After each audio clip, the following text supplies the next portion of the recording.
Hi friends, welcome to my channel. ఇవాళ అయితే మనం కేరళ రాష్ట్రంలోని వాయనాడ్లో అయితే ఉన్నాం. ఏంటబ్బా, ఆంధ్రాలో ఉండాల్సిన వాళ్ళు కేరళలో ఉన్నారనుకుంటున్నారా? ఏం లేదండి, ఎండలు కదా ఆంధ్రాలో, కాస్త చల్లదనం పొందేందుకు కేరళకి అయితే వెళ్ళాం. ఇక కేరళ వాయనాడ్లో అయితే మనం కొన్ని పర్యాటక ప్రదేశాలను చూసేందుకైతే రూమ్ నుండి అయితే మేము బయలుదేరాం.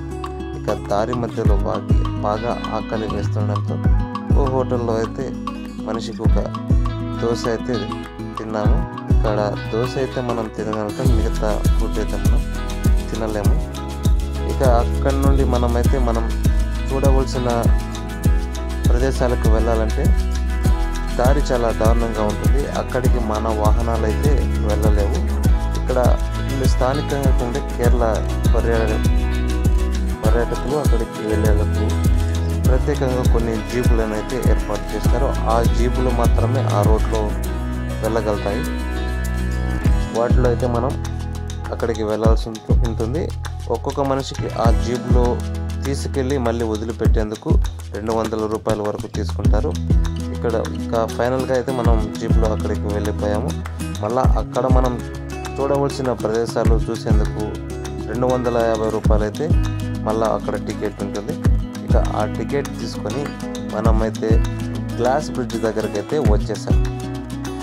ఇక్కడ ఉదయాన్నే అయితే మేమే వచ్చాము, ఇంకా పర్యాటకులు అయితే ఎవరు రాలేదు.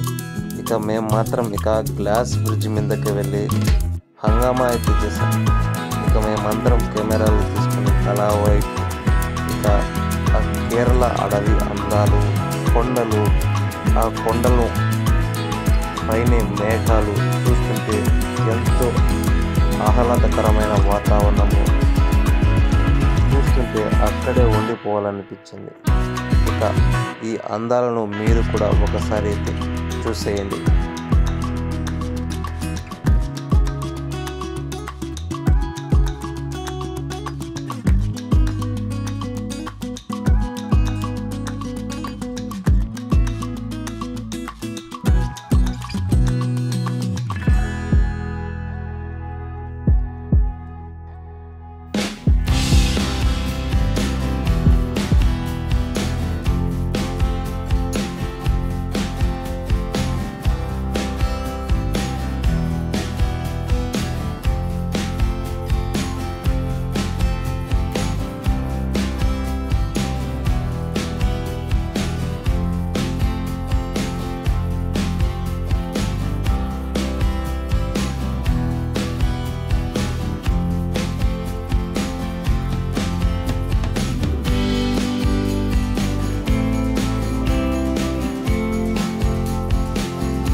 గ్లాస్ బ్రిడ్జ్ని అయితే పూర్తిగా చూసేసాము. ఇంకా గ్లాస్ బ్రిడ్జ్ పై నుండి ఉన్న వ్యూ పాయింట్ నుండి కూడా ఆ అడవిని అయితే బాగా అయితే మనం ఎంత అందంగా ఉందో అయితే మనం వీడియోలో కూడా చూసాము.